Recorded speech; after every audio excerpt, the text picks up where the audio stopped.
नमस्ते एभ्रिवान। आज म यहाँ एउटा साधारण मेडिकल स्टुडेन्ट भनेर होइन, एउटा माइन्डसेट चेन्जर भएर उभिएकी छु। Because I truly believe if our generation decides we can change the future of the medical field.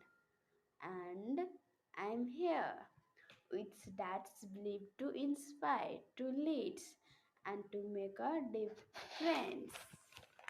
To make a difference. आजको टाइटल भनेको टपिकको बारेमा म एक्सप्लेन गरेर गएछु है। The power of white coats, a journey from dream to dedication. सफेद कोटको शक्ति, सपनादेखि सेवाको यात्रा।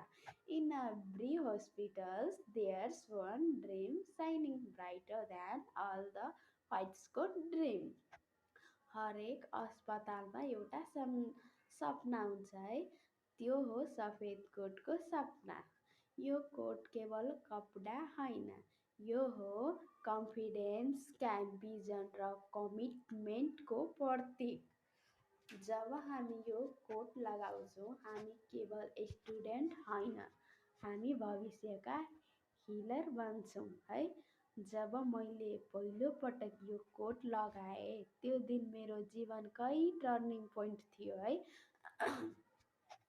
डर पनि थियो, खुसी पनि।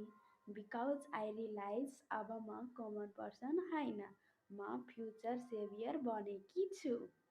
तर यो जर्नी सजिलो छैन।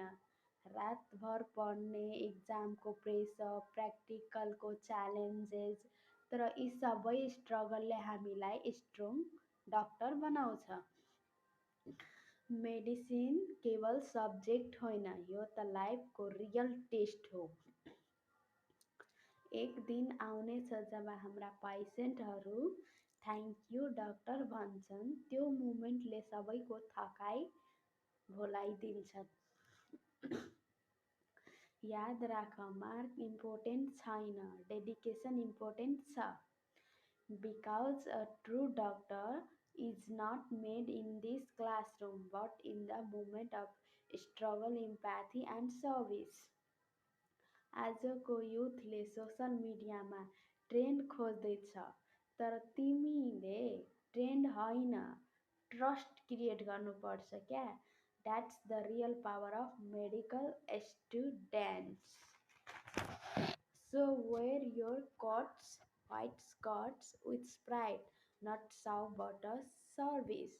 हरेक पेसेन्टलाई आफ्नो परिवार जस्तै सम्झ।